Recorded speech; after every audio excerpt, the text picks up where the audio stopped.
The bitter taste of blood at my throat still seemed to linger on my lips and teeth.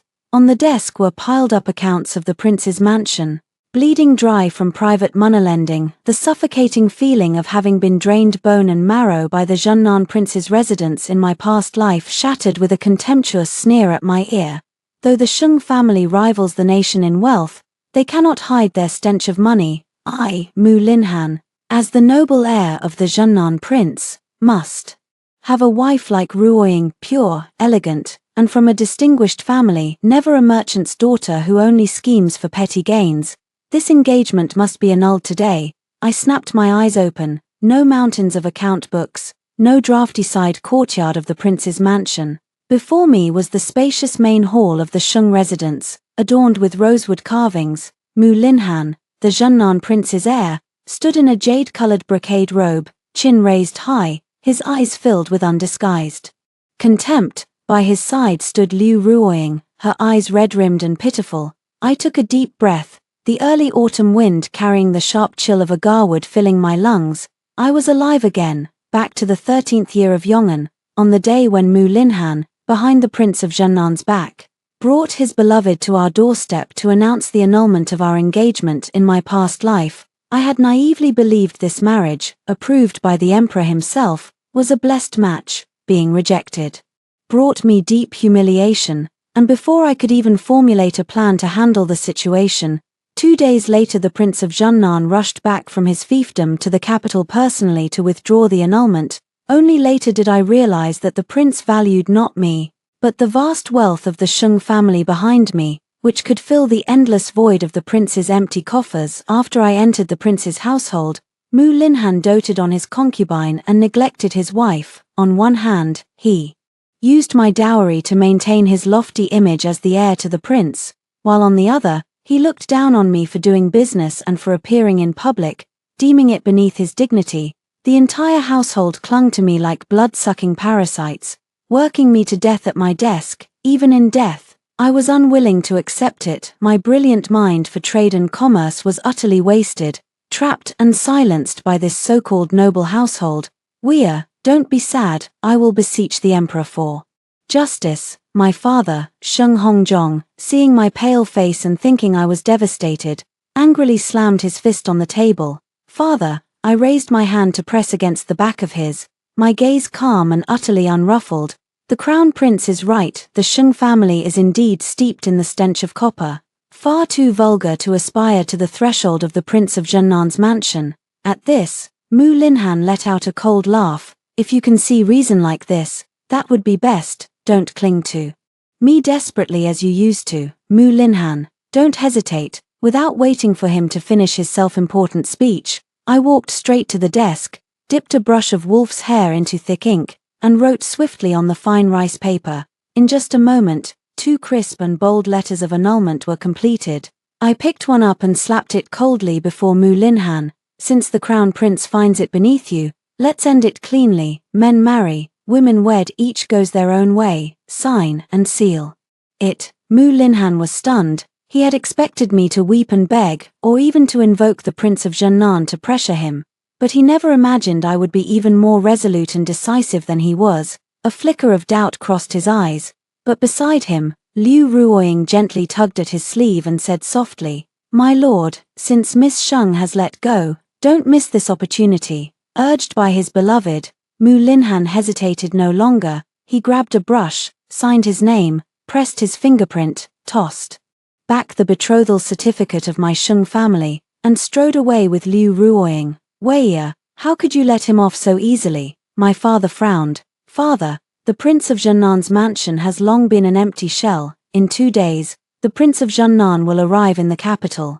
If he learns that Mu Linhan has called off the engagement with me, the family's fortune, he will do everything in his power to force the betrothal back on us." I folded the annulment document neatly, a sharp glint flashing in my eyes. Words are empty. Only when this document is officially stamped with the seal of the capital prefecture will this marriage truly be a dead end. I am going to the Yamen right now. I must sever this family matter completely before the Prince of Junnan returns to the capital. Half an hour later, I stepped into the back hall of the capital prefecture with Tan Yun. "Miss Sheng, this, this marriage contract with the Prince of Jinnan's mansion, though the Crown Prince has signed it. The old prince is not currently in the capital. If I rashly affix the official seal, and the prince takes offense, I cannot bear the consequences. Perhaps you should return first and wait a couple of days. As expected, the lessons of my past life tell me that these bureaucrats are masters of muddling through. I straightened my back, showing no sign of retreat. Lord Liu, Article 3 of the Great Wei Code. Marriage law clearly stipulates that if either party in a marriage wishes to annul it, they must present a personally signed document in court, and the government shall immediately file and cancel the record. The Crown Prince has signed it in his own hand, black ink on white paper. Surely you are not willing to disregard the laws of Great Wei for the sake of the prince's household rules. Lord Liu wiped his sweat, his gaze unconsciously drifting toward the redwood screen decorated with flowers and birds behind him, as if someone he greatly feared was seated there. Just as the standoff reached its peak, the crisp sound of a teacup lightly tapping against a rosewood table came from behind the screen, neither heavy nor light, yet it instantly froze the air in the entire back hall. Miss Sheng speaks rightly, a deep, mellow male voice, carrying a hint of cold jade-like texture, drifted leisurely from behind the screen. The voice betrayed no emotional fluctuation, yet it bore the unquestionable authority of one in power. Since when does the Prince of Jinnan's mansion dictate the laws of Great Wei? Lord Liu, proceed according to the law. Lord Liu, as if granted a pardon, yet like a mouse seeing a cat, bowed several times in succession, then turned and immediately pressed the crimson official seal of the Jingzhou prefecture onto the annulment document. My heart leaped. That sound. Through the gap in the screen, I vaguely caught a glimpse of a corner of a dark red flying fish robe. In the current court, only one person was entitled to wear this dark embroidered robe and could inspire such reverence in the Jingzhou prefect as if facing a deity, the Grand Secretary. Rong Jingxing. It was rumored that this young Grand Secretary wielded his authority with thunderous force, his thoughts unfathomably deep. Why was he here today, and why would he, of all people, help me, a merchant's daughter, settle a dispute, holding the annulment document stamped with the bright red official seal? I suppressed the doubts in my heart and bowed deeply before the screen. This humble maiden thanks your excellency for your kindness. The person behind the screen did not speak. Again, only the rustling sound of papers turning through a scroll could be heard. I did not linger. Turning around, I strode out of the Jingzhou prefecture with Tan Yun.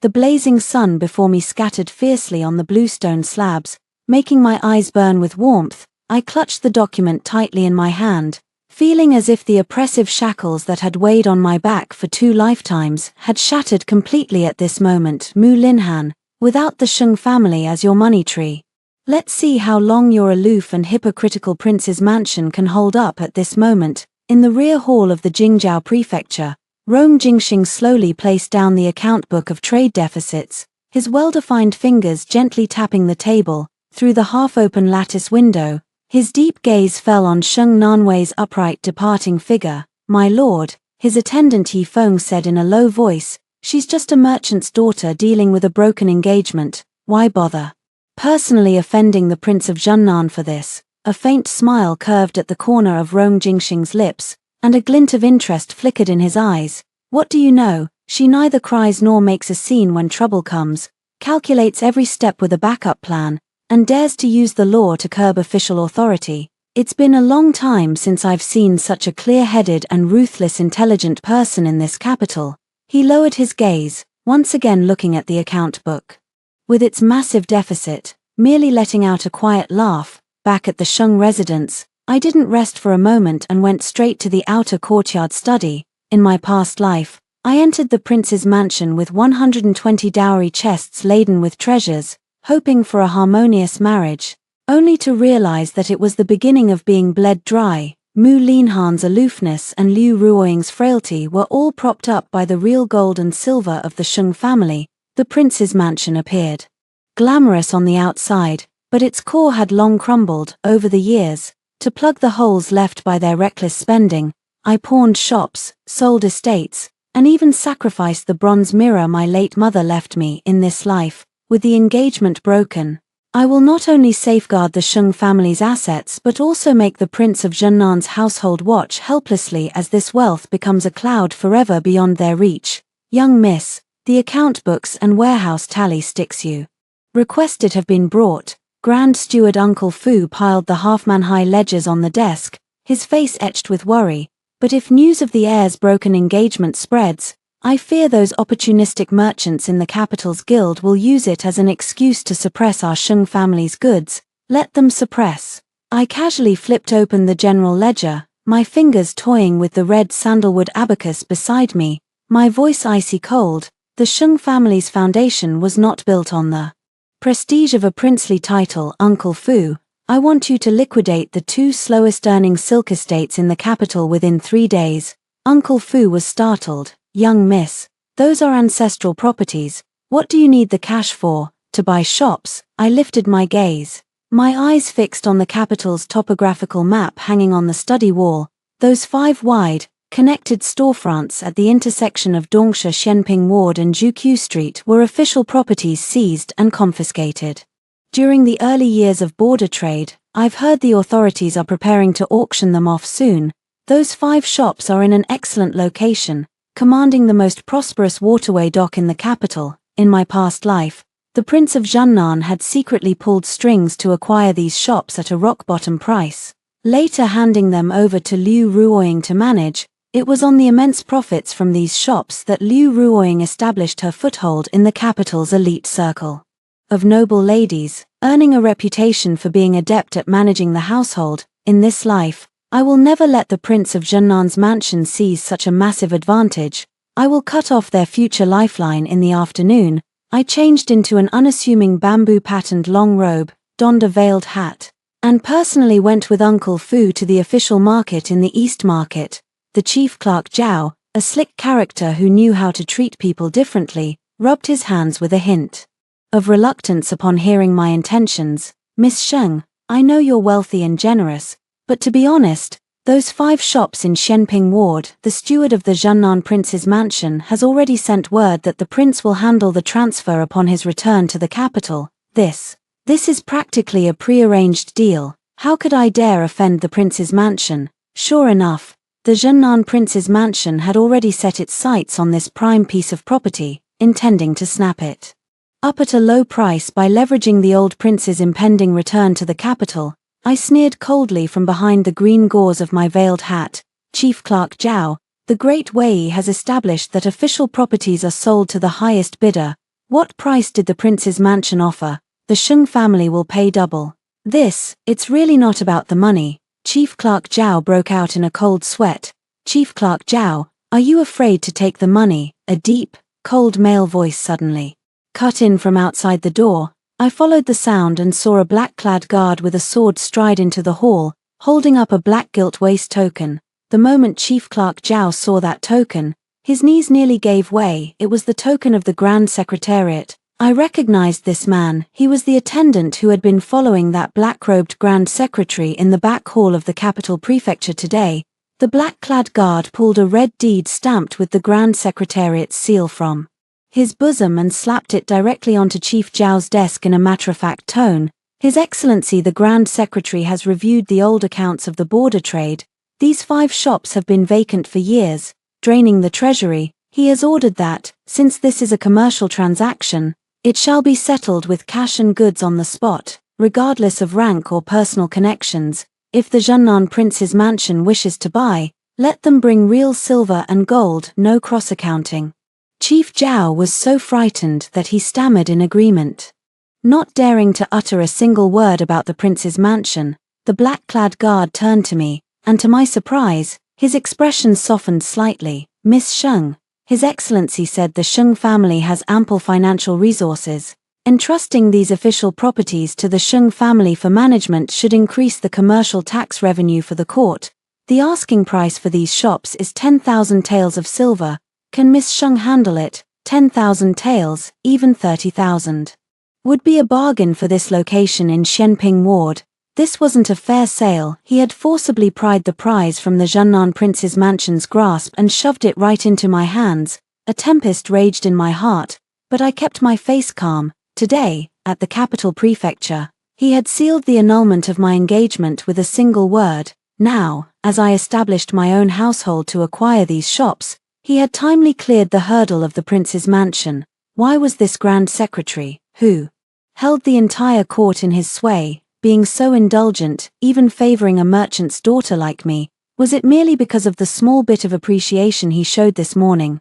But I, Sheng Nanwei, have never been one to shrink back or hesitate. Since someone has handed me a ladder reaching the heavens, wouldn't it be a waste of the chance to be reborn if I didn't climb it? I can handle it. I steadied my nerves and, without hesitation, pulled out 20,000 taels worth of silver notes from my sleeve, pushing them forward. 10,000 taels is the current market price for the shop, and the extra 10,000 is the commercial tax the Sheng family is prepaying to the trade market.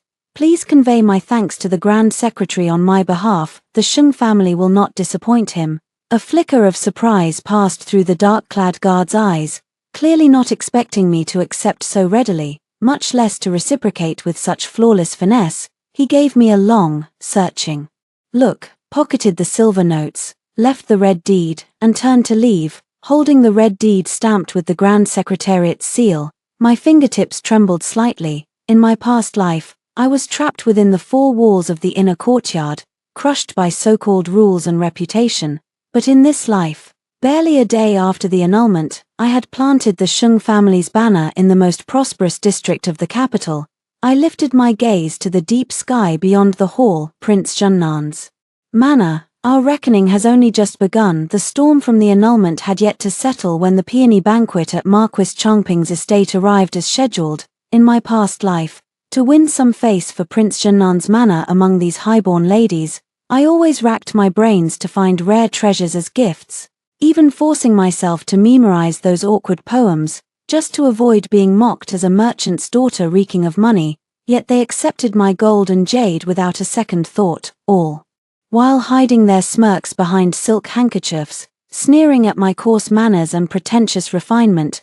Now, reborn into this life, I had long seen through the hypocritical faces of these noble families, who fawned on the powerful and trampled on the weak. I came today by invitation only to tally the expenses of the ladies from various households in the capital, laying the groundwork for the Sheng family's next commercial expansion, inside the waterside pavilion of the Marquis's estate. The air was thick with the scent of perfume and the rustle of silk. I sat in a secluded corner, quietly calculating the renovation costs for those 5 shops in Xianping Ward over the past few days, when a deliberately slow, affected sigh drifted to my ears. This peony is truly blooming magnificently, its petals layered with grace and splendor, utterly unlike anything mundane. The air often says that one should be like this peony, rich in poetic elegance from within, never tainted by the vulgarity of worldly goods, lest one's pure spirit be sullied. My hand, holding the wine cup, paused slightly. I looked up and saw Liu Ruoying surrounded by several young ladies from noble families. Today, she wore an extremely elegant moon-white Confucian skirt, with only a white jade hairpin slanting in her bun, presenting an air of pure refinement and otherworldly detachment. Her words, ostensibly about admiring flowers, were actually a veiled critique of me, a worldly merchant's daughter, who had just been released from an engagement by the Prince of Junnan's mansion. The gazes around me subtly converged, tinged with the mockery of those expecting a spectacle. Miss Liu speaks very truly. Some people, even if draped in gold and silver, are nothing but nouveau riche at heart. How could they possibly appreciate such refined things? In their eyes, I'm afraid this precious peony is just a few taels of silver on a scale.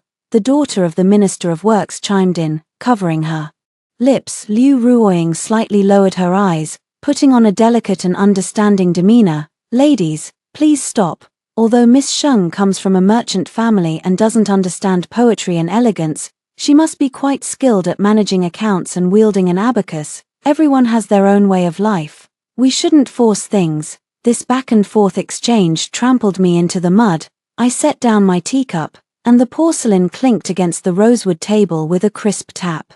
Neither too loud nor too soft, yet it instantly silenced the surrounding whispers. I smoothed the non-existent wrinkles on my sleeves, slowly stood up, and walked over to the peony they had so lavishly praised. Young Lady Liu speaks with great reason. It is true that I do not understand the ethereal pure bones you speak of. My gaze swept across Liu Ruoying's slightly pale face, my voice steady and clear, but I do know that this peony was transported overnight from a flower nursery in Luoyang. To keep it fresh and unfading, 3 swift horses were exchanged along the way, and the carriage had to be lined with premium southern silk day and night to ward off the cold. Once it arrived at the Marquis's manor, it had to be carefully nurtured in fine soil mixed with western regions via hemp seeds.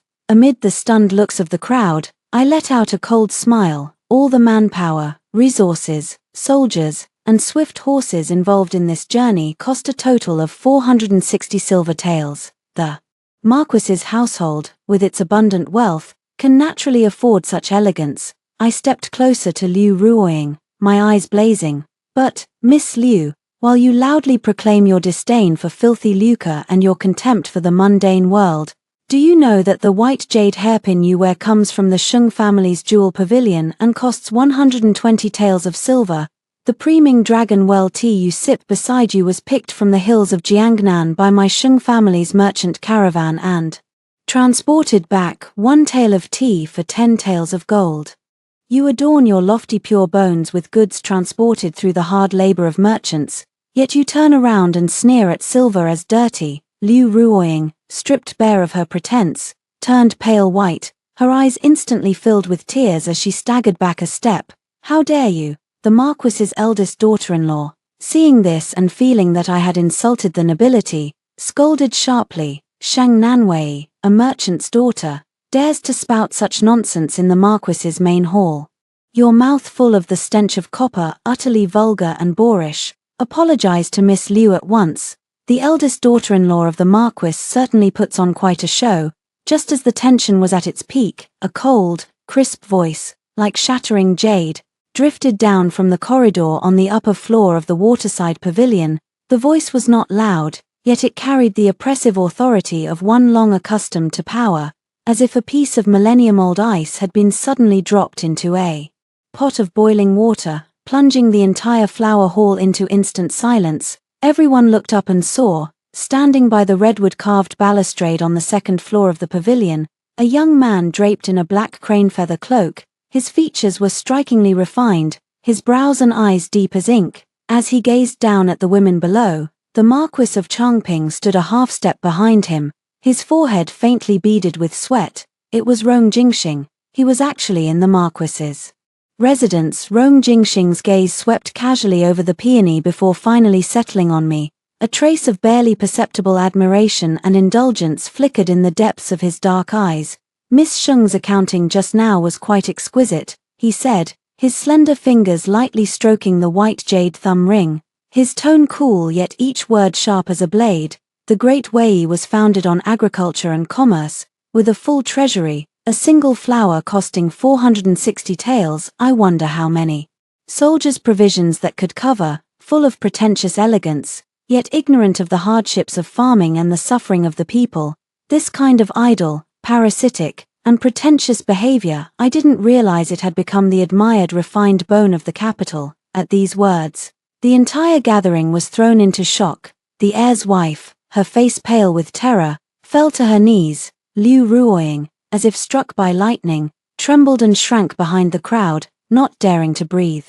With the Grand Secretary himself branding her as ignorant of the people's hardships and pretentiously elegant, Liu Ruoying's reputation among the noble ladies of the capital was utterly ruined.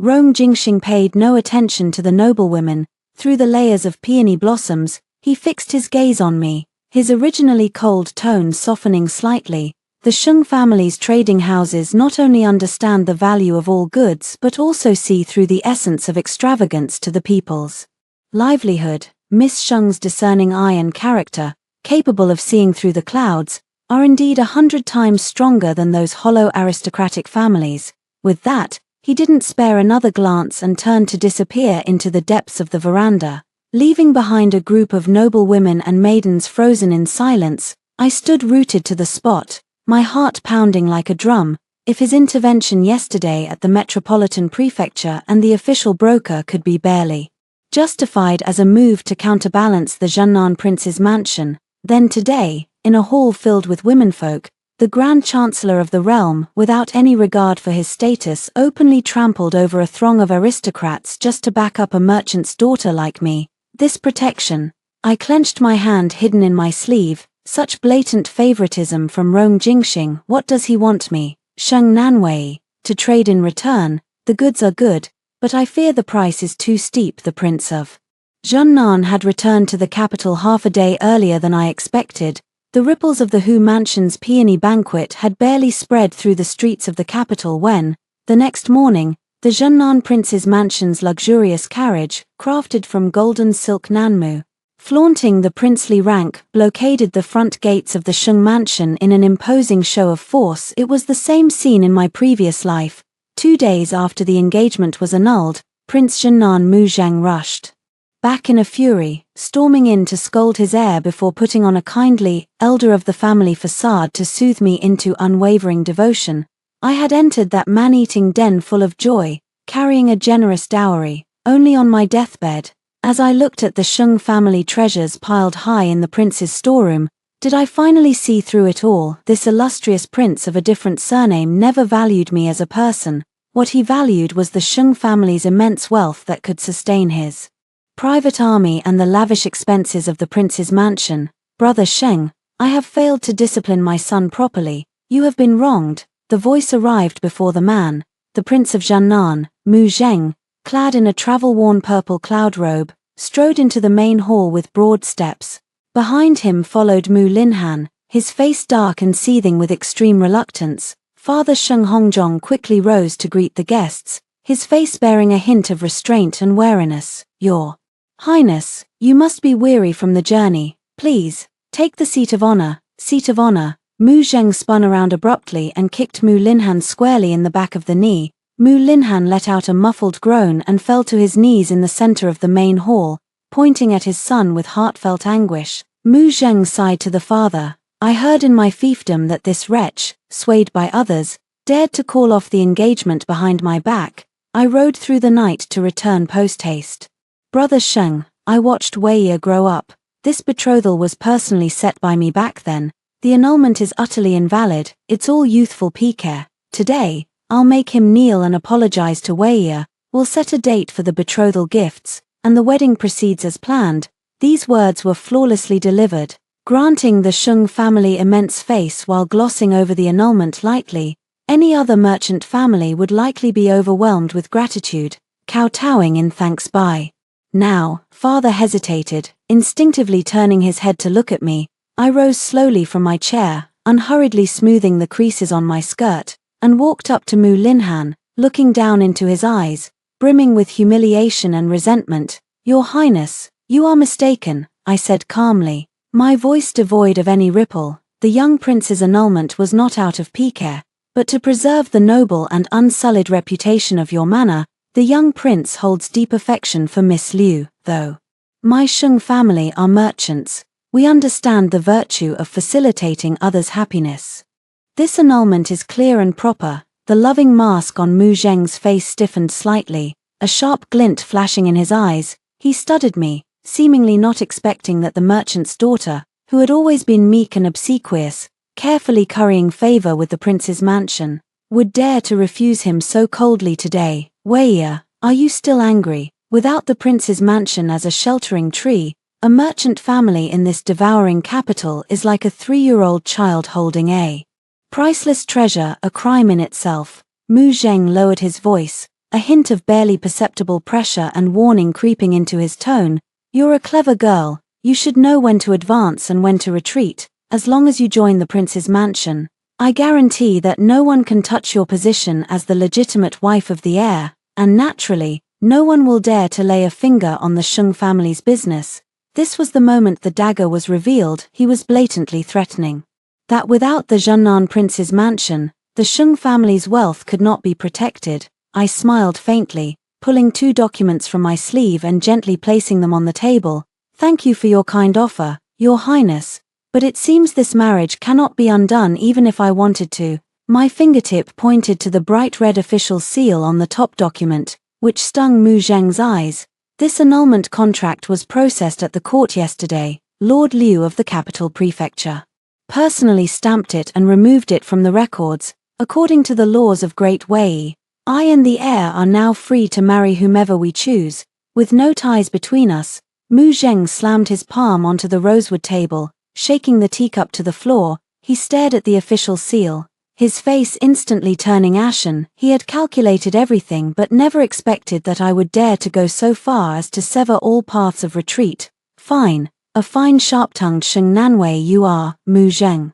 Dropped all pretense, the murderous aura of a military commander erupting from him as he stared at me with a cold sneer. Do you think that with the capital prefecture's seal, everything will be smooth sailing? I'd like to see if the Sheng family, this piece of fat, can swallow it down without the prince's mansion. Since we've already torn off the mask of civility, I see no need to show any more mercy. I slid the second document over to him, my tone still gentle but every word cutting deep. Your Highness worries about the Sheng family's business, but you should first worry about your own mansion's revenue. Yesterday, the Sheng family secured a deal at the trade market for those 5 consecutive wide front shops in Shenyang Ward of the East Market, using a red seal deed personally approved by the Grand Secretary himself. At this, Mu Zheng's pupils shrank abruptly. He snatched up the red seal deed, stared at the Grand Secretary's cinnabar seal, and his towering frame involuntarily swayed. Those 5 shops were the key trump card he had secretly been maneuvering for months, intending to seize them at a low price to fill the mansion's massive deficit of hundreds of thousands of silver taels. The Sheng family may be mere merchants without the protection of a princely mansion, but we pay taxes in accordance with the laws of Great Wei and fill the trade market's national treasury, I said, looking straight into Mu Zheng's rage-filled eyes. The Grand Secretary has spoken. The Sheng family's wealth is substantial and should shoulder burdens for the court. If your Highness thinks the Sheng family is a piece of fat that anyone can bite off, feel free to go ask the Minister of Revenue or the Grand Secretariat whether they would allow it.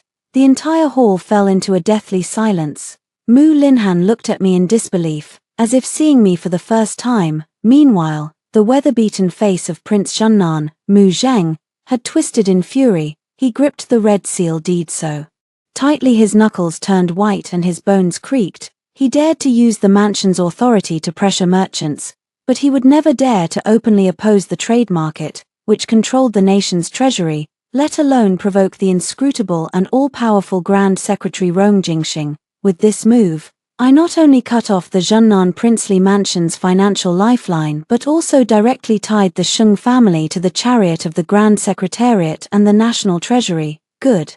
Excellent. Mu Zheng forced down the metallic taste of blood in his throat and slammed the red deed onto the table with a furious laugh. Sheng Nanwei, your talent for climbing the social ladder truly amazes me, but the Grand Secretariat's boat isn't so easy to board. Just you wait. Linhan, get up, we're going home.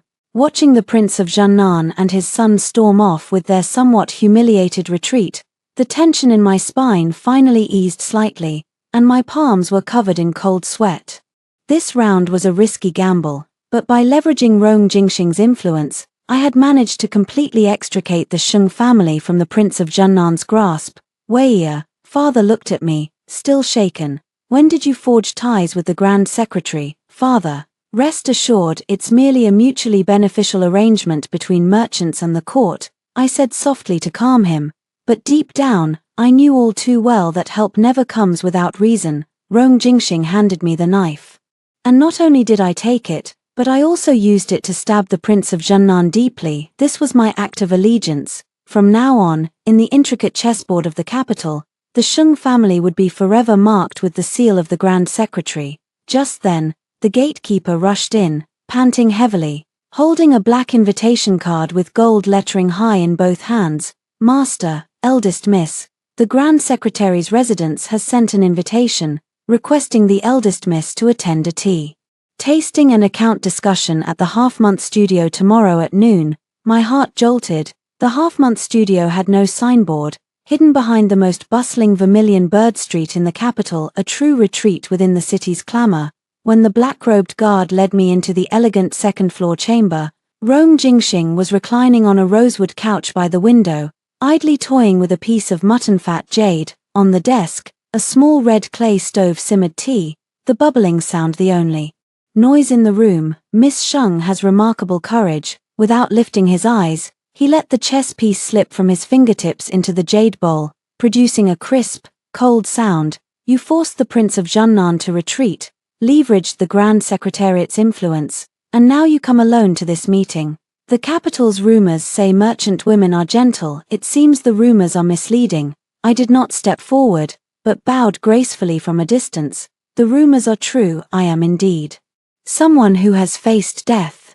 Precisely because I have died, I dare not let the Sheng family's century-old legacy fill the insatiable abyss of the Junnan Prince's mansion. Since you, Your Excellency, have bestowed upon me the honor of an audience, how could I dare not come? Rong Jingxing finally lifted his gaze, his eyes unfathomably deep. As if they could see through a person in an instant, he pointed to the seat across from him.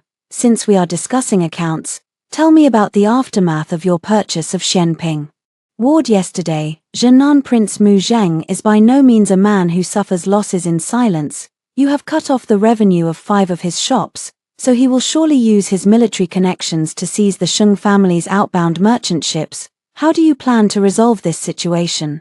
His tone struck at the heart of the matter. In my past life, Mu Zheng was fond of using the excuse of suppressing bandits to detain the goods of merchants who disobeyed him. I sat upright on the couch, without a trace of panic, and took a thin ledger from my sleeve, pushing it toward him with both hands. Grand Secretary, the Sheng family are merchants, so the solution can only be found within the account books. Meeting his gaze, I lowered my voice to a near whisper.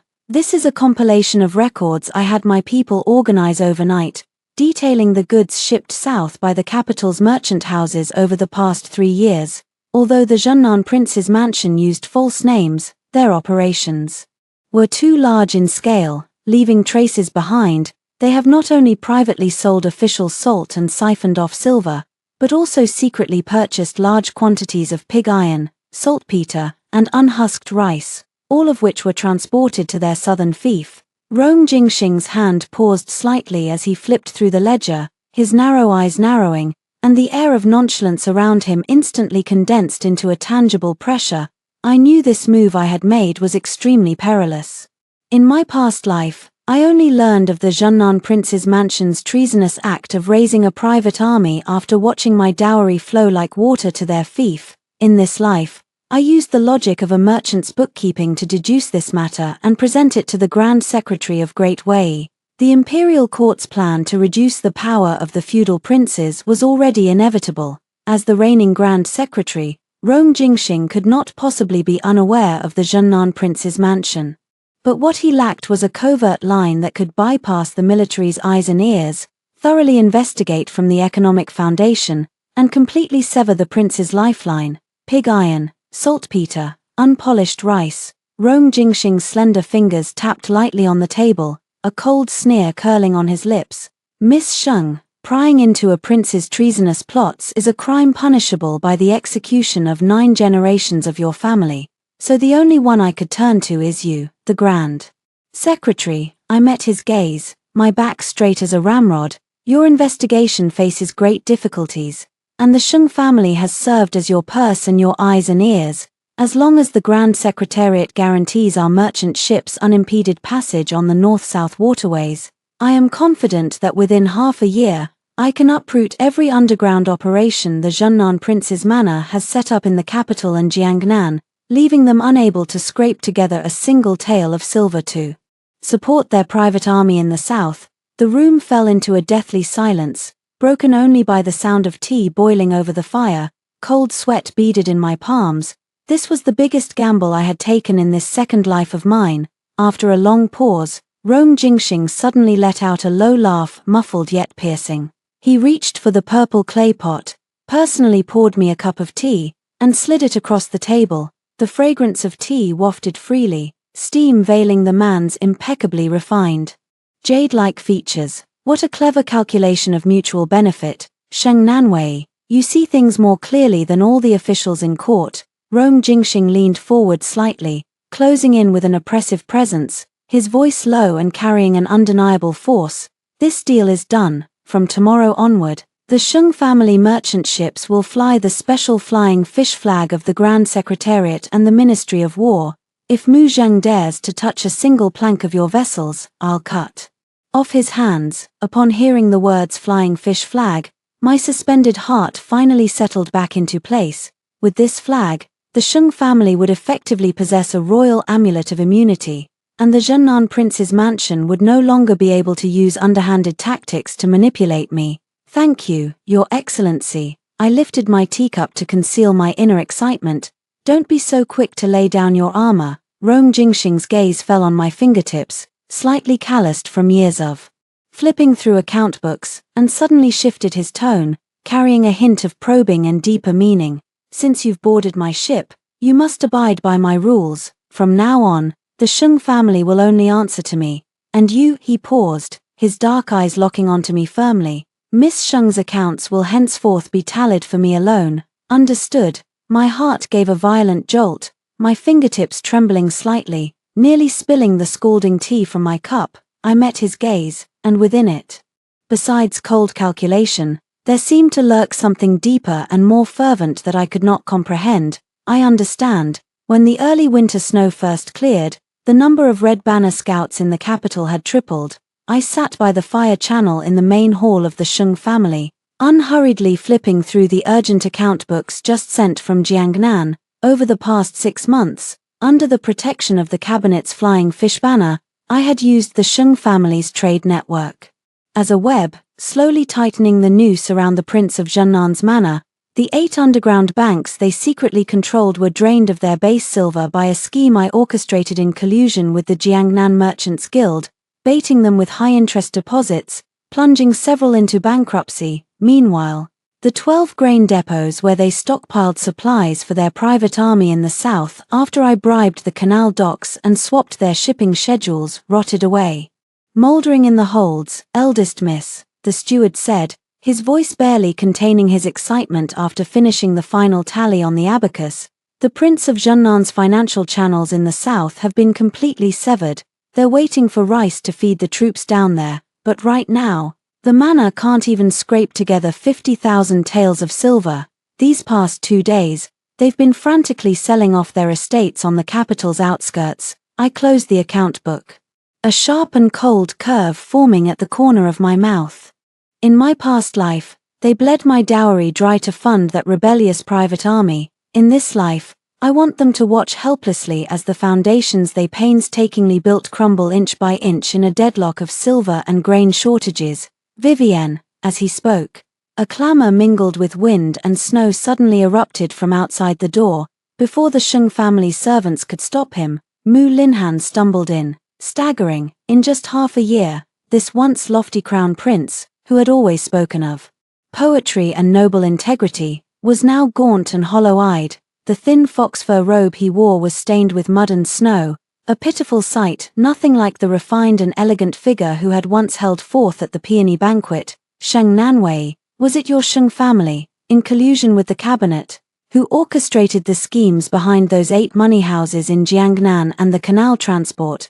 Mu Linhan stared at me with bloodshot eyes, his voice hoarse and strained. Are you determined to drive my Zhennan prince's mansion to ruin before you're satisfied? I didn't rise. Instead, I took a sip of the hot tea beside me, my tone as calm as if I were discussing the day's snowfall. Your Highness, I don't understand what you mean. In business, profit is the goal. If the prince's mansion's money houses secretly lend at usurious rates and can't cover their losses, they have no choice but to close. As for the canal transport delays, it's because the river froze early this year. Instead of finding ways to raise funds, why come to the Sheng family to cause trouble? You're lying. Mu Linhan suddenly stepped forward, a flicker of desperation and resentment in his eyes.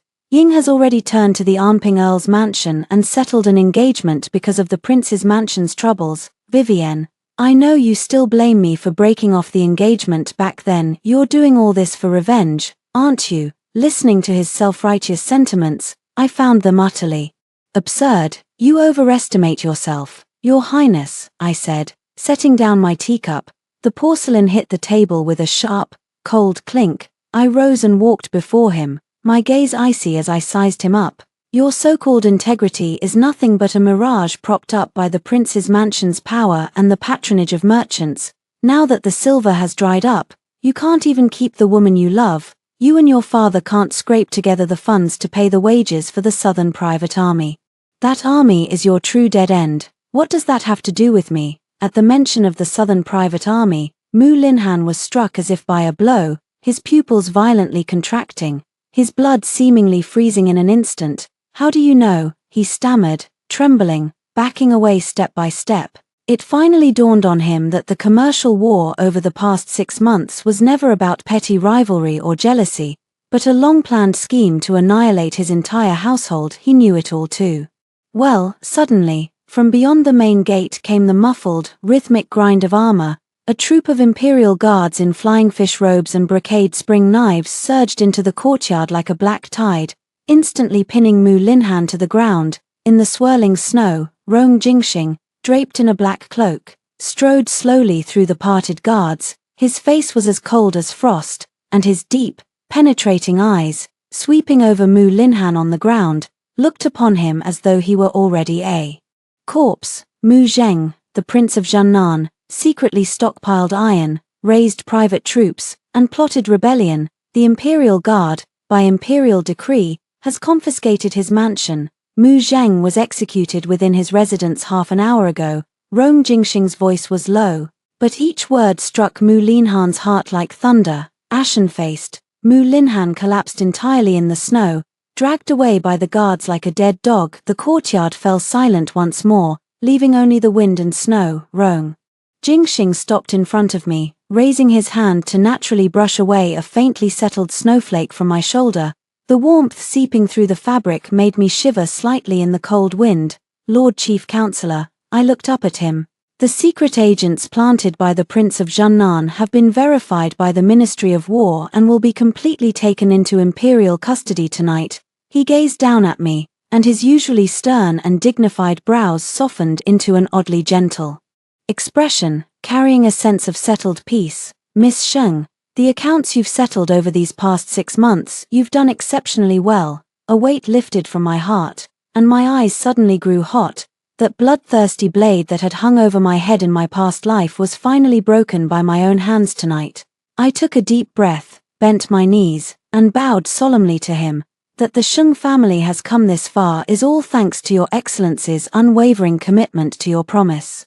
Rong Jingxing, however, reached out and supported my wrist, lifting me up with an unyielding force. His fingertip pressed against the pulse at my wrist, his voice low and husky, carrying an inescapable depth. The account with the Prince of Jiangnan has been settled, but the reckoning between this office and Miss Sheng may well require a thorough settling in the days to come. In the first balmy March after the fall of the Prince of Jiangnan's mansion, the magnolia blossoms in the capital bloomed in full splendor. Mu Linhan was stripped of his title and sentenced to exile in a barren land 3,000 li away.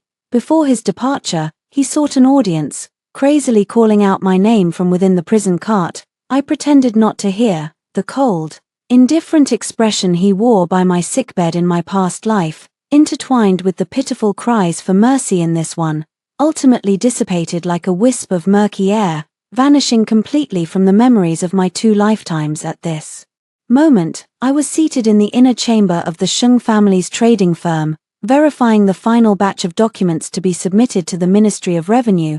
Has Miss Sheng's abacus finished its calculations today? A low, warm voice accompanied the sound of the door being pushed open. My hand, holding the brush, paused slightly as I looked up. Rong Jingxing was not wearing his oppressive black official robe today, but instead a moon-white Hangzhou silk gown, shedding some of the grim aura of the Grand Secretary and revealing the refined elegance of a noble scion. I rose and bowed, presenting the organized dossier with both hands. Your Excellency, all the hidden assets seized from the Prince of Jiangnan's mansion have been fully turned over to the State Treasury. Everything the Sheng family promised you has been fulfilled. Rong Jingxing did not take the dossier. Instead, his gaze fell upon my fingertips, slightly calloused from years of flipping through account books. He stepped forward slowly and, in a reverse motion, placed a zittonwood box on my desk. The Sheng family's accounts are settled, but I have a debt of the heart here that requires Miss Sheng's personal review. My heart stirred slightly as I gently lifted the brass clasp of the wooden box. Inside was not a ledger, but a roll of bright yellow imperial edict. This is His Majesty's decree of grace for the Sheng family, not only exempting the Sheng merchant house from 2/10 of its profit tax for 3 years, but also specially conferring upon you the title of a 5th-rank Lady of Honor. Rong Jingxing stood with his hands clasped behind his back, his deep eyes fixed resolutely on me, his tone calm yet resonant. Though the Sheng family are merchants, now that you bear an imperial title in the capital, whether it be imperial relatives or noble clans, no one dares to slight you by virtue of your merchant status. I looked up sharply, meeting his eyes, deep as a cold pool yet blazing with some intense fire. Since when in this dynasty has an unmarried merchant's daughter ever been directly granted the title of 5th-rank Lady of Honor? The negotiations and pressure behind this must have been secured by him, the Grand Secretary, at court, arguing against all odds on my behalf. He had not only granted the Sheng family protection but had also painstakingly bridged the most fatal class divide in this rigidly hierarchical ancient society. Why must you, my lord? I swallowed the dryness in my throat, my heartbeat racing uncontrollably half a step ahead. Why must you scheme so thoroughly for me? Rong Jingxing stepped forward, closing the distance between us to just a hair's breadth, his eyes lowered, his gaze tracing my silhouette like a tangible touch, his voice carrying a calm resolve born of deep deliberation and unyielding certainty. Nanwei, you should know very well that I, Rong Jingxing, never do a losing deal. He spoke slowly, each word hammering against my heart. Half a year ago at the half-month studio, when you offered the Southern Pacification King's treasonous underground network as a token of allegiance, I thought I had only taken in a single curiosity, but over these past months, as we exchanged clandestine letters and laid our schemes, I calculating the court's moves, you cutting off the retreats among all the ministers and scholars under heaven, not one could resonate and harmonize with me as you do. He reached out, gently placing his hand over mine, the warmth of his fingertips dispelling the early spring chill. I have long traversed the blade's edge of the imperial court, accustomed to scheming and vigilance, yet with you alone, I greedily dare to scheme for a Rong Jingxing let out a self-deprecating chuckle, yet his gaze burned with deep affection. The Rong family has no troublesome elders, no murky back courtyards. I bring this imperial decree to level our stations to ask, Miss Sheng, are you willing to take the keys to the Rong estate's treasury and keep the accounts for this household for a lifetime? No ornate, piled-up rhetoric, just the sincerity of laying bare his entire fortune and the rest of his life. For a prime minister wielding power over the realm, this was the most naked and weighty betrothal gift he could offer. In my past life, I carried a mountain of wealth to grovel at a cold, unyielding princely manor, only to end up engulfed in flames. Yet in this life, I fought tooth and nail to carve a path through the cracks of power's oppression, only to find one man wielding the highest authority, carefully clearing every thorn from my path, just to ask me to stand shoulder to shoulder with him. The ice of 2 lifetimes finally melted completely at this moment. I turned my hand over, grasping his warm palm, meeting his gaze with a relieved smile blossoming on my lips, and a hint of a merchant's cunning in my tone. If the Prime Minister's accounts are too complex, this young lady's interest rates are quite steep. Rong Jingxing turned the tables and firmly wrapped my hand in his palm, a gentle smile finally softening his stern face like a spring breeze. Even I myself am yours, so how would you calculate the interest? Outside the window, magnolia petals drifted down with the wind, landing precisely on that scroll of bright yellow imperial decree. Listening to the bustling cries of vendors on Zhuqiu Street and feeling the steady strength passing through my palm, I felt that this life had finally settled into something real. The snowstorm has passed. The rest of my days are sunny after hearing the first story above. What are your thoughts? Feel free to share your opinions in the comments section. Next, there is another similar story. Let's continue to see. I am the illegitimate daughter of the Prime Minister's household, in the face of national crisis. While fleeing for my life, I shared my dry rations with a beggar on the roadside, while my legitimate sister took our family to seek refuge with the general. Later, the beggar led an uprising and seized power. and I was crowned empress, becoming the mother of the nation. Meanwhile, my legitimate sister was reduced to a military prostitute, with hundreds of men entering her tent each day, living a life worse than death in this new life.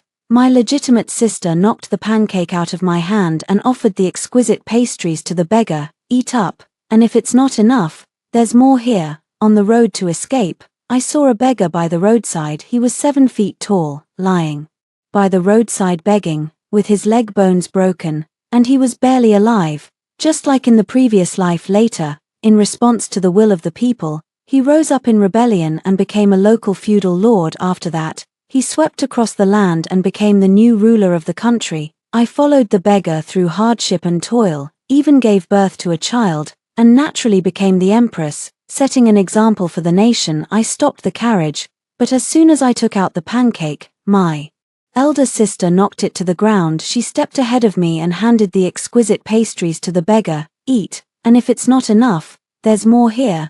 The moment our eyes met, I knew my elder sister had also been reborn in my previous life. My legitimate elder sister sought refuge with the general, gaining temporary safety. However, that white-robed general was a beast. In front of all his soldiers, he pinned her down, crushing all her dignity and pride beneath his hands. Afterward, she was forced into becoming a military prostitute, with hundreds of men entering her tent each day, leaving her utterly broken and unrecognizable. If she dared to resist, the white-robed general would kill one of the prime minister's close attendants each day. He took pleasure in this, making her life a living hell. The legitimate elder sister picked up the pastry and was just about to bring it to the beggar's mouth. The beggar opened his silent eyes and suddenly reached out, grabbing the legitimate elder sister's wrist. The legitimate elder sister winced in pain, and the pastry in her hand fell to the ground. Ji-won spoke, his voice hoarse.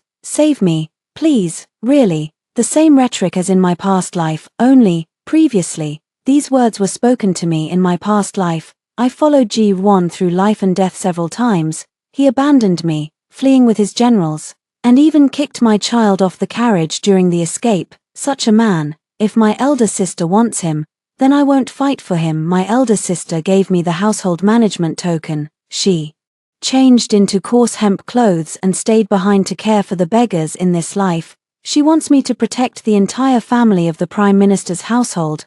My parents were killed by rebel soldiers long ago, and now only a few maids and old women remain, all of whom are the Prime Minister's family's lifelong servants. In my previous life, my elder sister pledged allegiance to Zhaoling, so I will choose to side with him as well. I drove the carriage and horses, heading eastward all the way.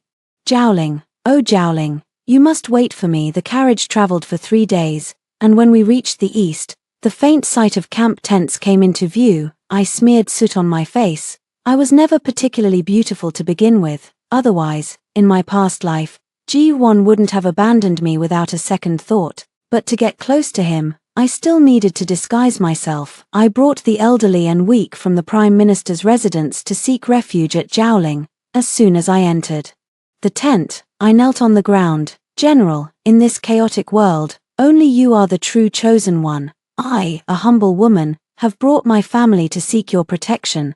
I hope you will take us in. There is no man in the world who does not love a beautiful woman. Unfortunately, I am not one." Zhaoling ordered someone to fetch clean water. I washed the soot from my face, revealing skin that remained a wheat yellow hue. Not delicate, not beautiful. Zhaoling's interest waned greatly, and he ordered the soldiers to drag us out and behead us, and the tent on his side happened to be the infirmary for the wounded. I quickly kowtowed. "General, I know how to treat illnesses and bandage wounds. Please don't kill me. If you keep me here, I will surely create greater value for you." Zhaoling laughed, glancing at me. "You're just a little girl, and your appearance isn't outstanding either. If you were dragged out to be a camp follower, the soldiers would even complain about your ugliness. What use could you possibly have?" I hurried to the wounded soldiers' camp, where one of them lay on a bed, grimacing in pain. His lower leg was exposed, emitting a foul odor. I snatched the knife from the military doctor's hand. "Hold him down." I actually managed to intimidate those few soldiers, and they held him down. Without even frowning at the rotting flesh on his leg, I swiftly heated the dagger until it glowed red, then cut away the decayed tissue and scraped the bone. Finally, I tied a bandage around the soldier's leg. "Don't worry, your leg is saved," the soldier, sweating profusely from the pain, said to me. Thank you, perhaps seeing my value, or perhaps having never seen a woman as composed as I was. Zhaoling relented. "What is your name?" I knelt on the ground, a faint smile curling at the corners of my lips. "This humble woman, Jingwan, thanks the general for taking me in. Actually, my name is Lian Cao, but I am more like a wild grass that cannot be burned or uprooted." A beautiful name. Like Jing Wn belongs to my legitimate elder sister, I will bear my elder sister's name and walk a path different from the one she took in her previous life. The lands were fragmented, and small bands of troops would occasionally attack, only to be quickly subdued by Zhaoling during that time. There were also commoners who came to seek refuge at Zhaoling. Women with better looks were kept by his side to serve him, while those of lesser appearance were assigned to the army to serve as camp followers. I doubt there is a second person like me under the heavens. I have been in the military camp for 2 months, but in reality, it feels like over a decade. Treating wounds by scraping the bone has become second nature to me, all thanks to Ji Won from my past life. In my previous life, Ji Won abandoned me, and I lived and ate alongside my brothers in the military camp, learning such skills. Little did I expect that in this life, it would become the foundation of my livelihood. Fortune and misfortune are intertwined. Truly, it does not deceive me. After bandaging the last wounded soldier, chaos erupted in the camp. The military doctor packed his gear and did not forget to pull me along. "Girl, quickly take the family and hide. The enemy army is attacking the camp. This time, there are quite a few of them. It's the Ji family army from Lingnan. You must be careful." "The Ji family army? Doesn't that mean my elder sister is here?" I put away the dagger, tied it to my leg, settled Xiao Dao and the 2 other elderly servants, and quietly slipped out. The battle lasted a day, and the Ji family army was stationed 3 miles outside Zhaoling. Wearing a grey short jacket, I slipped out under the cover of night, using the mountain forests as cover along the way. I slowly approached Ji Won's army. Though called an army, it was merely a ragtag group of bandits, relying on sheer numbers to temporarily suppress Zhaoling. I waited halfway up the mountain until the moon hid behind the clouds, then approached the central tent step by step. But before I could enter, a hand covered my mouth and led me to another tent. My elder sister wore a light gauze dress, and even amidst the marching and fighting, her beautiful face had not lost a bit of its charm. I ignored the bruises on her neck. "Don't worry. The entire family of the Prime Minister's household, young and old, are still alive and well. However, I cannot guarantee to protect them for a lifetime." Upon hearing this, my elder sister finally smiled. She trusts in my abilities, and I trust in her beauty. Zhaoling does not kill the capable, and Ji Won does not kill the beautiful. Recalling all the events of my past life, from the moment our eyes met, it had already surpassed 1,000 words. So, when my elder sister knocked my sesame cake to the ground back then, I didn't blame her. As I was leaving, my elder sister handed me a packet of knockout drug, her stunning face glowing even more brightly in the firelight. "Sister, in this lifetime, shall we play these 2 men to death together?" Then she kicked over the campfire. Seeing me go out, she shouted, "Fire! Fire! Help!" I took advantage of the chaos and ran out. Ji Won woke up in a panic, threw on an outer garment, and rushed into the fire. When he came out, his legitimate sister was cradled in his arms. Ji Won's expression was gentle, a look I never possessed for a single moment in my past life. I watched Ji Won coldly. The moment I saw him, I thought of my child, who was kicked off the carriage. How could someone so ungrateful, fickle, and afraid of death be supported by the world as the new ruler? I refused to accept it. Suppressing the myriad thoughts in my heart, I turned back to the camp. Despite being extremely cautious, the moment I set foot in the territory, campfires were lit all around the tents, and Aunt Liu knelt directly in front of the main tent. Her daughter was naked from the waist down, with bloodstains between her legs, her gaze vacant and lifeless. Aunt Liu wept, her eyes filled with a hint of resentment as she looked at me. She blamed me for leaving the camp late at night and angering the general. Otherwise, Xiao Dao would not have ended up like this. Zhao Ling, clad in snow-white silver armor, cast a cold gaze upon me. "Where has the military doctor gone? Did you go to find the Ji family army, trying to betray our military intelligence?" The latter sentence carried a murderous intent, and immediately 2 soldiers seized me, one of them, I even set his broken bone.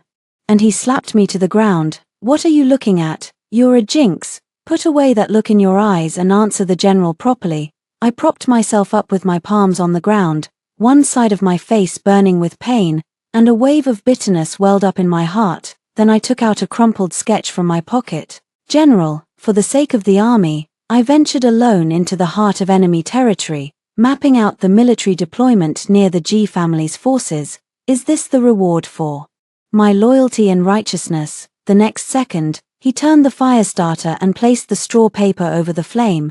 If my movement had been just a fraction off, that straw paper would have turned to ashes. Zhao Ling sneered, "If you dare to deceive me with a fake map, not a single one of your relatives will survive today. Playing games. Does the general think I have any capital to deceive you? My entire family is under your command. The slightest misstep, and you could crush us as easily as an ant. I dare not play games with the general, nor do I have the qualifications to do so. The draft is my only way out. I cannot afford to lose, and I will not lose." After a moment of confrontation, Zhao Ling believed it. "Hand over the blueprint, and I will believe you have no ulterior motives. From then on, I can ensure your safety. But now the conditions have changed. What I want is not merely to survive, to give someone a handle over you, and then wholeheartedly surrender your own bargaining chips. Leaves only death ahead." Looking at Xiao Dao's lifeless face, I set the blueprint in my hand ablaze. "Burn it," because during all those years following Ji1, I had long since memorized his marching routes by heart. I wanted to use this to secure a complete path to survival. Zhao Ling angrily rose from his stool and grabbed my neck. "You have quite the nerve, daring to negotiate with this general." "General, you jest. I am actually very timid, especially afraid of death." Hearing this, he exerted force, and my face gradually turned purple before suffocating. Zhao Ling released his grip and threw me to the ground. "Speak, what are your conditions?" I wiped the blood from the corner of my mouth, coughed for a while, and for the first time, looked directly at Zhao Ling, the jade-faced general. The cold-faced Rakshasa. He never treated people as human, much less women, whom he regarded as mere playthings. "Elder sister, in your past life, living under Zhao Ling's control must have been truly difficult. With your beauty in Ji1's hands, you would likely have had an easier time in the next moment." I drew his sword. Zhao Ling stood firm and unyielding, full of self-assurance. Even with my hand on the hilt of the blade, I still lacked the ability to kill him, and I had no intention of doing so. I picked up the sword and walked over to Aunt Liu, handing it to her. "In these times, keeping your life is the most important thing. Everything else is secondary. Besides, grievances have their source, and debts have their debtor. Don't fix your gaze on me. Whoever bullied Xiao Dao, take this sword and go seek revenge yourself." I clenched my teeth on the last 2 words. To obtain the defense map, killing 1 or 2 soldiers was something Zhao Ling was capable of doing immediately. 3 soldiers panicked and tried to flee, but before Zhao Ling could give the order, someone dragged those 3 beasts out. Aunt Liu let out a cry of utter despair, raised her knife, and slashed 30 times, each strike cutting to the bone. The blood of the 3 beasts flowed all over the ground. After that day, Zhao Ling, relying on me as a human map, defeated Ji1 multiple times and even achieved a major victory against the enemy with fewer troops. Over the course of 5 years, I gradually rose to the position of military strategist. However, Ji1 seemed to have divine assistance. As more and more people flocked to his side, no matter how unwilling Zhao Ling was, he had no choice but to retreat 20 miles and station his troops in Ruxian County. When winter arrived, the county slaughtered pigs, claiming to have captured enemy soldiers, and everyone was celebrating. As the red cloth over the cage was lifted, the wine in my cup spilled. My legitimate elder sister was captured. How could that be? My legitimate elder sister's grace surpasses that of Lady Chen by many times. Having been reborn, Ji1 would surely hold her in his hands, afraid she might melt, protecting her like a treasure. She should not have appeared here at the banquet. The sound of silk and bamboo instruments suddenly rose, and the legitimate eldest sister began to dance in the cage. Her eyes carried a hint of sorrow, and as she glanced listlessly at Zhao Ling, it only made her beauty seem all the more tender and affectionate. Jiaoling was utterly captivated. He threw his wine cup aside, drew his sword to split the cage open, and pulled the legitimate eldest sister into his embrace. He gently pinched the soft flesh at her waist, leaning in as if to kiss her. Many of the generals watched with curiosity, but the legitimate eldest sister extended her fingertip, pressing it against Jiaoling's lips. "General, behaving like this in front of everyone will make people think you've lost your grace. General Ji is indeed quite gentle with me, but he treats everyone this way. No wonder with a single call to arms, countless young men are willing to join his command. Jiaoling is not as good as Ji Wan. It would be more accurate to say that the tide of the world does not favor Jiaoling. Ji Wan rose with the momentum and is compassionate and gentle, at least on the surface, which makes him more popular among the people. In contrast, Jiaoling is highly skilled in martial arts, ruthless in his actions, and never hides his ambitions. People always sympathize with the weaker side, love faces that hide daggers behind smiles, and enjoy complicating what was originally simple. My legitimate elder sister had been in Jiaoling's camp for over a month. Ji Wan advanced with unstoppable momentum, defeating 3 defending generals and pressing step by step toward Ayu County. He set up camp 20 miles outside Ayu County and sent a letter demanding that Jiaoling release my legitimate elder sister, otherwise, he would attack the city. His current forces outnumbered Jiaoling's by more than 3 to 1. Jiaoling had no chance of winning in the military camp. I was one of the few women. Jiaoling asked me to persuade my elder sister to surrender and join forces with her to deal with Ji Wan. He wanted to use my elder sister to overpower Ji Wan, but before I could speak, my elder sister was the first to open her mouth. "I'm pregnant, sister. Guess whose child I'm carrying, Ji Wan's or Jiaoling's?" My elder sister, with a smile in her eyes, gently caressed her belly. "Whoever the father is, he is my child, and our future support. Once Ruxian is conquered, the realm will be unified, and Ji Wan will be the one and only emperor." Victory was within reach, yet he halted his steps for his legitimate sister. If I had been the one in this city in my past life, I fear Ji Wan's iron hooves would have long since trampled Ruxian County. A person's life does not pass by lightly, even after being reborn.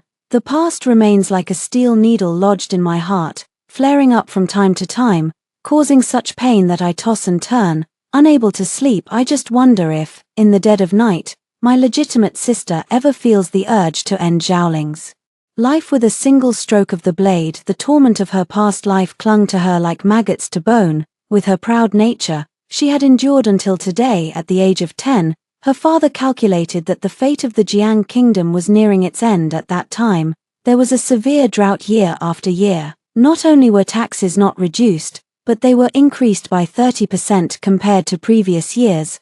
Local constables went door to door, seizing grain to cover taxes, leading to the starvation of many commoners. Some families even resorted to exchanging children for food, and on the official roads, broken bones and teeth of children could be seen everywhere. The people of Shengju, using blood as ink, jointly submitted a petition that reached my father's hands. "Prime Minister, please advise His Majesty once more. With taxes this high, how are we supposed to survive?" Yet, with my father standing alone and powerless, how could he possibly save this dying, decaying dynasty? In his final memorial to the throne, the emperor flew into a rage, stripped my father of his official cap, and had him beaten with 20 strokes of the rod.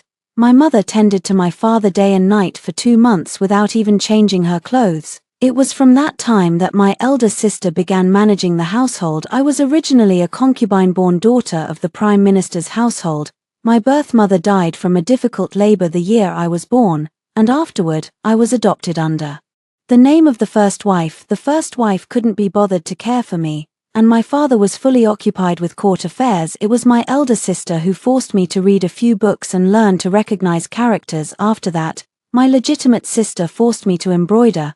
But even with my hands full of bloody holes, I couldn't learn. She frowned while applying medicine for me, saying I was a hopeless case. Afterwards, the emperor was assassinated, and a young emperor ascended the throne.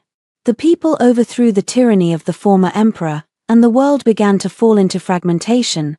Jiaoling directly led 100,000 soldiers, entrenched in the north, and declared himself king. The rebel soldiers broke into the house, killing my father and mother. My elder sister protected me, hiding with me and a few old servants in a secret room. We watched as those men searched the house several times, not daring to come out until they had all left. What followed was 3 long months of fleeing for our lives. My elder sister said that Zhaoling held a powerful army, and if we could seek refuge with him, he would surely protect the lives of our entire family, young and old. But I took a liking to a beggar by the roadside and even shared some food with him.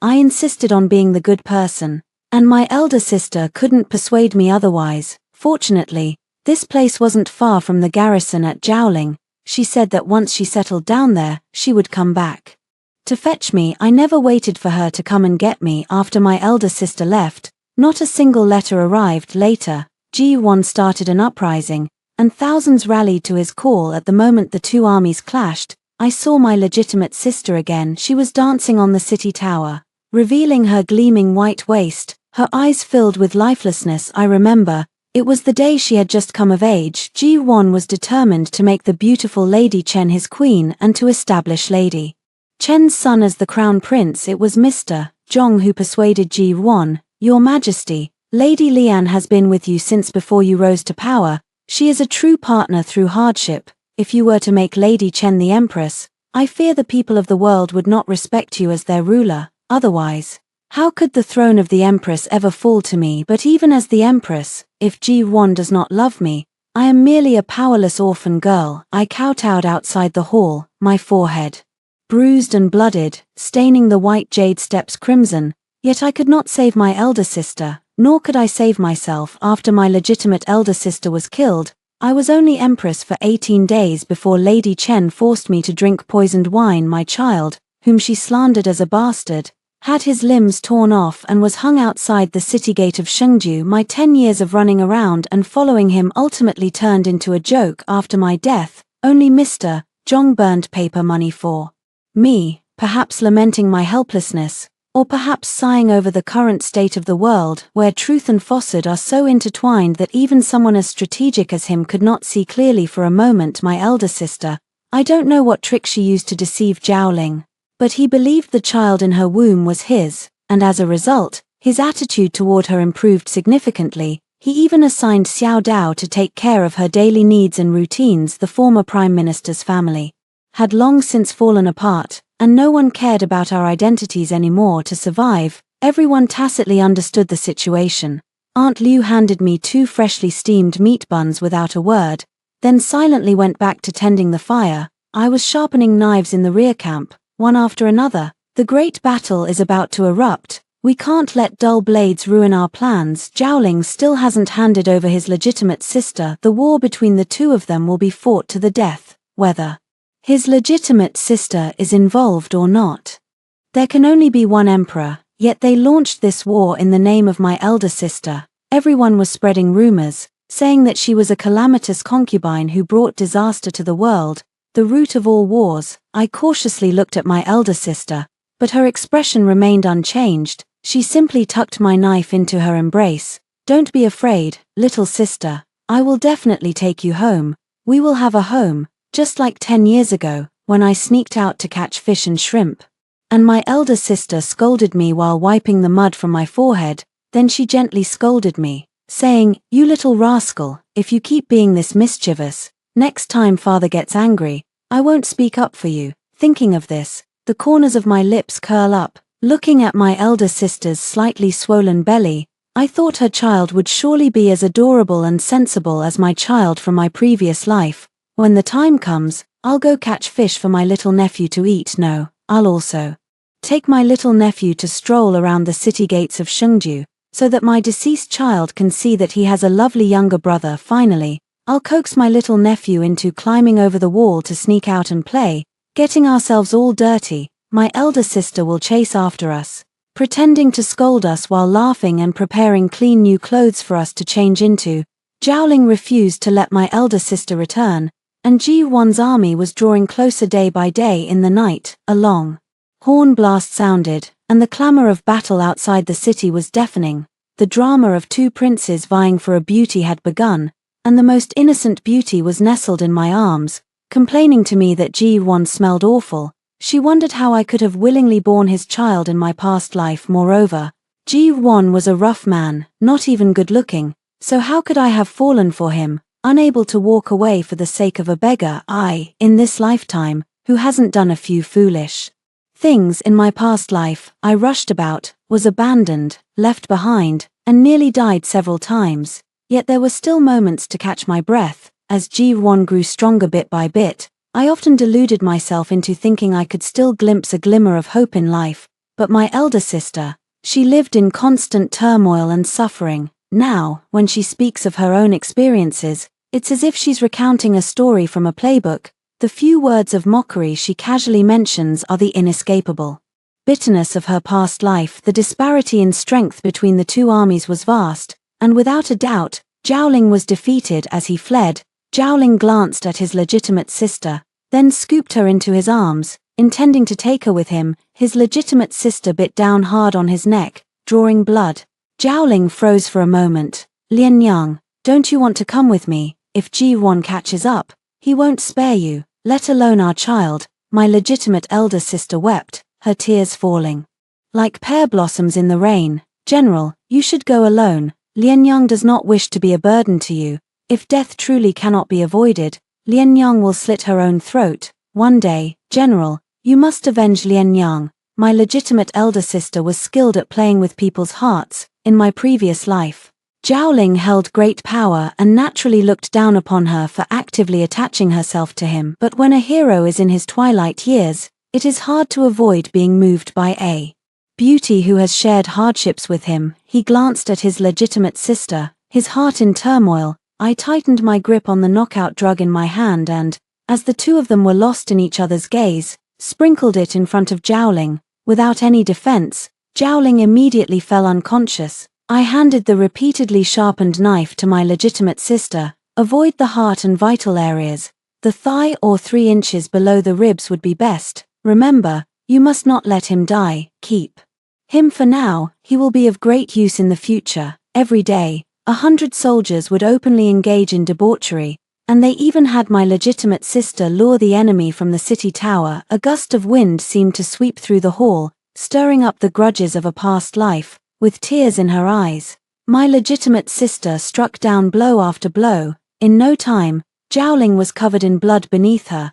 This long-held resentment, spanning an entire lifetime and several years more, finally found a moment of respite. I used a handkerchief to wipe the bloodstains from my legitimate sister's brows and eyes, took the knife, and added a few more cuts where necessary. My noble and precious elder sister, in the Prime Minister's mansion, was a lady of high status who only knew how to appreciate literature and paintings, savor tea, and play the qin. In her previous life, she deserved to suffer his abuse and humiliation, but why should she? Zhaoling and I hid together in the cellar behind the military tent, while my elder sister and Xiaodao moved boxes to cover for us. When Ji-won came looking, my elder sister made a shallow cut on her face with a knife.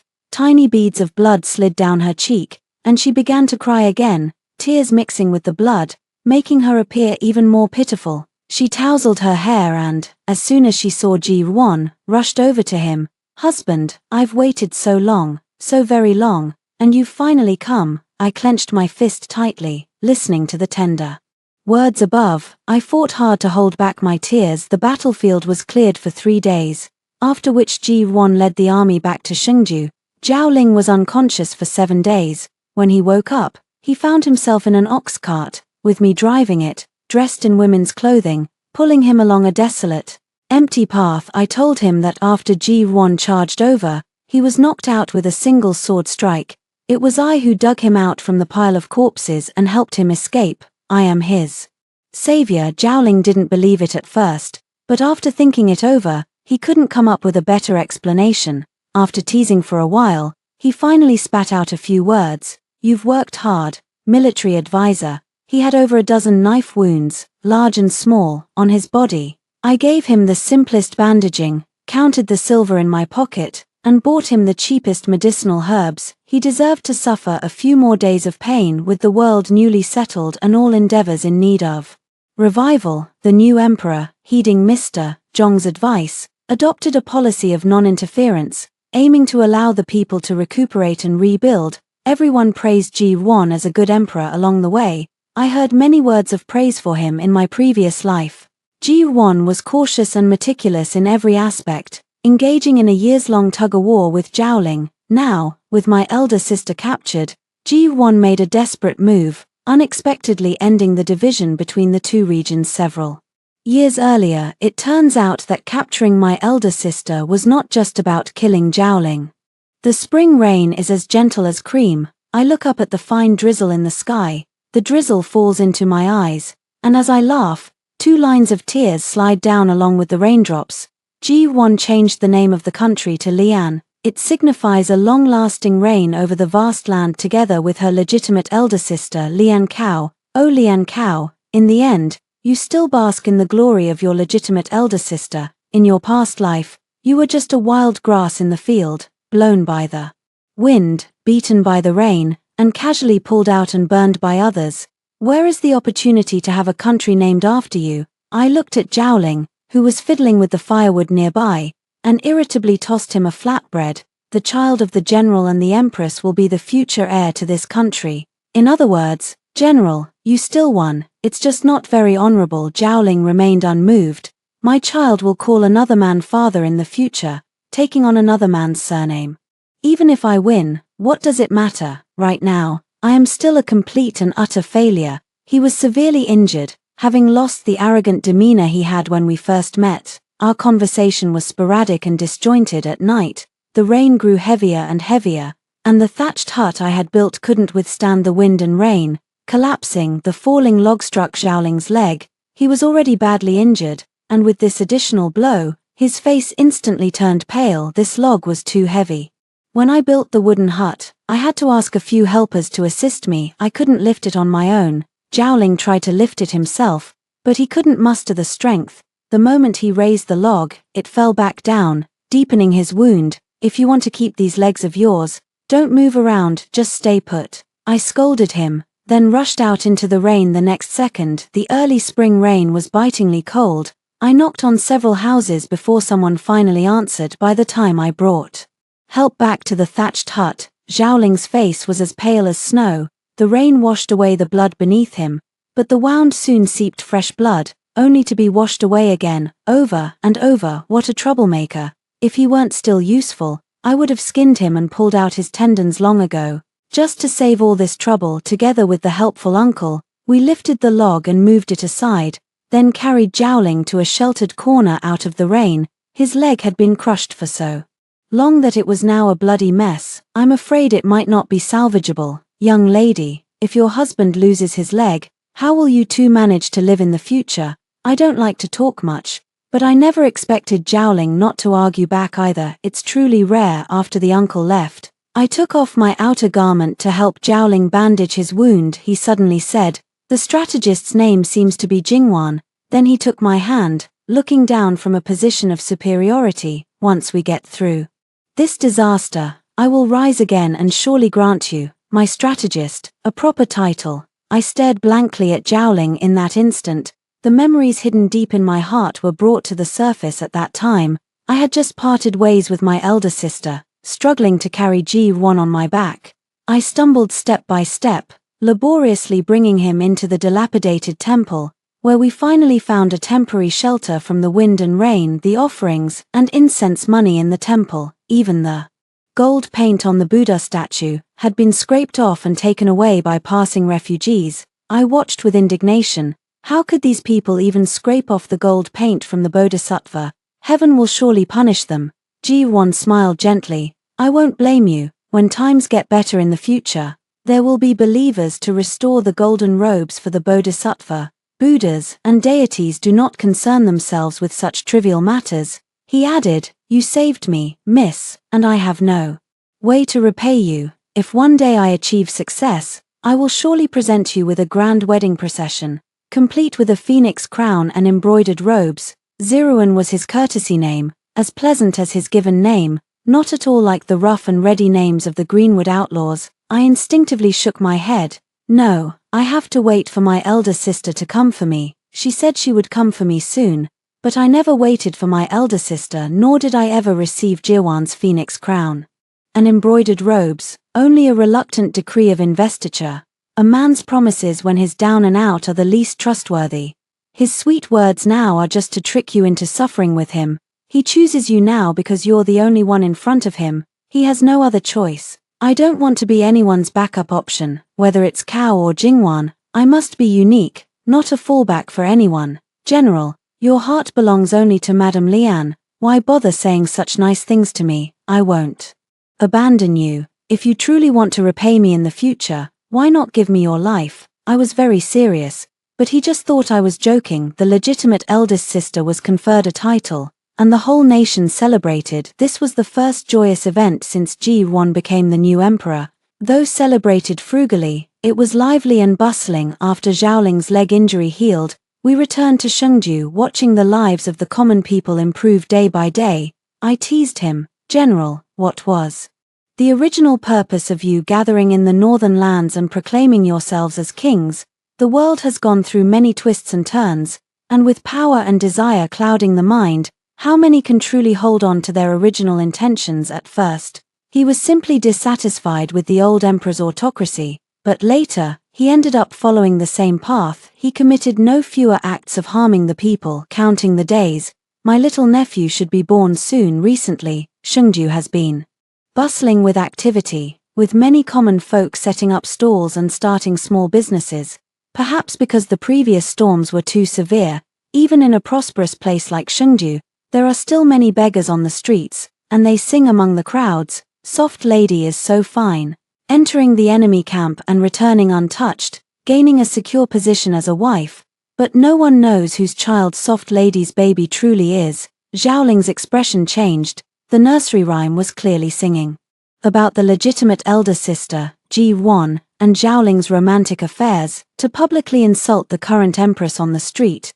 Yet strangely, no one intervened. Someone wanted to seize the opportunity to stir up trouble. Half a year had passed, and Zhaoling's injuries had long since healed. He practiced swordplay in the courtyard every day. With the world now settled, even if he harbored ambitions of making a comeback, they gradually faded into calm. But can he really bear to see the woman he loves and his own child being slandered by others? After all, I once served as his military advisor. Zhaoling, gripping the teacup, frowned and said, "Military advisor, is there any way to enter the palace? I want to see Lian Yang. I'm afraid she might encounter danger alone in the imperial palace." The imperial harem has always been a place that devours people throughout history. These rumors are directly targeting the empress. How could there be no trouble? I said. "General, your wounds have just healed. Ji Wan sees you as a thorn in his side. Entering the palace would be like a lamb walking into a tiger's den. It's not worth it just to see Lady Lian. What he should do now is bide his time and build up his strength. But men are especially drawn to what they cannot have." I helped him contact the old subordinates who had been subdued by Ji Wan. After taking care of everything, Zhaoling asked me to help him disguise his appearance. "Jingwan, once we return from this trip, we will leave Shengju and never come back. The people are now living in peace and prosperity, so perhaps Ji Wan was right. Who wants to leave with you?" I rolled my eyes while pasting on his beard. During the day when the palace gates were wide open, I disguised myself as a father and daughter delivering vegetables and entered the palace with him. The blue stone-paved roads in the palace were so long, so far. In my previous life, I walked them for a lifetime and never reached the end, but now my steps were light and brisk. Perhaps it was because there were people I wanted to see ahead, a future I could see, and the worldly life I longed for. My elder sister had lived out the half of her life as planned. For this final step, I must help her well and not hold her back, or else she would scold me again. The empress resides in the pepper room hall, which is quite a distance from the imperial kitchen. Zhaoling brought me a set of palace maid's clothes to change into, while he himself wore a eunuch's uniform, but his demeanor was nothing like a eunuch's. So he had to hunch over. A 70% resemblance is enough to fool the people in the palace. Inside the palace, just like outside the city walls, everything was in ruins and in need of restoration. It took craftsmen over half a year of repairs and renovations to restore the palace to its proper appearance. Zhaoling walked a short distance, then studied the map in her hand, fearing she might go in the wrong direction. From a distance of several meters away, I saw a woman dressed in a bright red palace gown. Her hair was styled in a soft, elegant falling horse bun, and she looked tenderly at the child in her arms. Xiao Dao stood by her side, using a palm leaf fan to cool her. Everything seems just like yesterday, going round and round through several cycles of reincarnation. Yet all things in this life are already different. Ji Wan held a rattledrum, pretending to scare her legitimate elder sister from behind. Zhaoling clenched his knuckles on the side until they creaked. He was unwilling to accept it, regardless of whether it was sincere or not. The words and actions of his legitimate elder sister had already stirred his thoughts. I slipped the hidden knife into his hand. "General, your martial arts are superb. Why not kill the dog emperor? Then unite with those old servants to overthrow Ji Wan, and feign the kidnapping of the empress to threaten Ji Wan's old ministers. Wouldn't the world then be within your grasp?" As she spoke, the legitimate sister pecked Ji Wan on the lips. Zhaoling's eyes turned red, losing all the restraint and rationality befitting a general. I continued to stir the flames by his side. "Moreover, Ji Wan is lustful and fickle. When the empress's beauty fades and his affection wanes, who will protect her then? General, only you can protect Lian Niang. Are you truly at ease in trusting Lian Niang to someone else? Did you travel all the way back to Shengju and enter the palace just to catch a distant glimpse of Lian Niang? Your former officials, who are being oppressed by Ji Wan, are all waiting for you. If you quietly kill Ji Wan today, causing chaos in the palace, wouldn't that be the perfect opportunity for you to rise to power, having fallen from a high position?" He was already a disheartened man and couldn't withstand my provocation. The next moment, he took a knife and slowly approached Ji Wan face to face. Ji Wan's eyes were filled with shock. Although Ji Wan had served in the military for many years, he was no match for the young general of Zhaoling and was quickly defeated. He cried out for help, but the courtyard was empty all around. Only my legitimate elder sister smiled with a gentle expression. Zhaoling stabbed Ji Wan to death with a single blow, killing him on the spot at the same time. I pressed a dagger against Zhaoling's neck. "Bold thief! How dare you assassinate His Majesty? What crime do you think you have committed?" My elder sister was instantly terrified, her face turning pale as she fell to the ground. "Guards, protect His Majesty! Help, Mr. Zhong rushed out with his men. Zhaoling tried to resist, but I immediately pressed the knife harder, cutting through his skin and flesh. "The knife is already at your neck. Does the general truly believe I cannot harm you in the slightest? Did he really think my over 10 years in the military camp were for nothing? Before, I was only held back by concerns for Xiao Dao and Aunt Liu's lives. Now that my loved ones are no longer under anyone's control, I can act as recklessly as I please with someone backing me up. I can just be like I was back in the day, catching fish, grabbing shrimp, without a care in the world." Even if Zhaoling were a fool, he could see by now that I was in cahoots with my elder sister. His expression shifted from shock and suspicion to disbelief, and finally settled into a bitter smile as he was being taken away.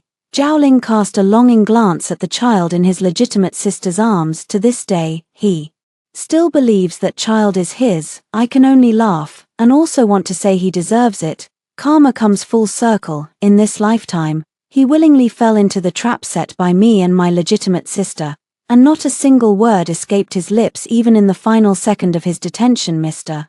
Zhong led his personal guards to kneel before my elder sister. "Your humble servant arrived late to rescue your majesty. Please punish me, Empress." My elder sister wiped the tears from the corner of her eyes and helped Mr. Zhong to his feet. "Please rise, sir. In the future, I and my child will still rely on you, even though His Majesty has passed away. With you, sir, safeguarding the dynasty, I am at ease." I wiped the blood from the knife handle with a silk cloth and noticed that Mr. Zhong's gaze, whenever it fell upon my elder sister, carried a hint of restraint and hidden emotion. I suddenly smiled, understanding dawning on me. The key to solving this situation was never Ji Wan, nor was the rise and fall of the dynasty dependent on him. My elder sister truly is far more astute than I, and my little nephew will surely be the smartest child in this world. When it comes to catching fish, I might even have to ask him to go easy on me. Really, I'm going to be the dumbest one in the family again. A month later, My elder sister took me to meet someone. It turned out to be Madame Chen, who had her limbs severed. She said, "Lady Chen's life has always been kept for me." By the following year, my little nephew was toddling unsteadily, barely having learned to walk. My elder sister called for Mr. Zhong and took us all out for a spring outing in the countryside. She made me a new dress, a delicate colored palace gown. But after looking at it, she wasn't quite satisfied. Finally, she took 2 Hertian jade hairpins from a box and helped me pin them in my hair. She finally said, "It looks good." My little nephew clapped his hands beside me and chimed in, "It looks good, it looks good." I wasn't used to the incense on the silk skirt and suddenly sneezed. I said very seriously, "Elder sister, this outfit isn't very convenient for catching fish. Can I change out of it?" Mr. Zhong cleared his throat lightly before entering the hall.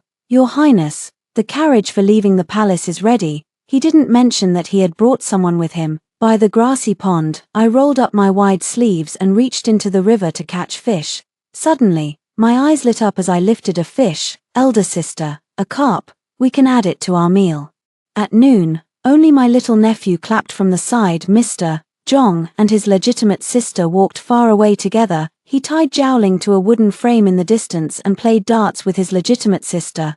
Zhaoling had his tongue pulled out and his limbs severed. He whimpered and soon let out a muffled groan. My elder sister happily embraced Mr. Zhong. I've passed. After hearing the stories above, what are your thoughts? Feel free to share your opinions in the comments section. Looking forward to hearing from you. If you liked this story, don't forget to like it, share it, and subscribe to my channel. See you next time.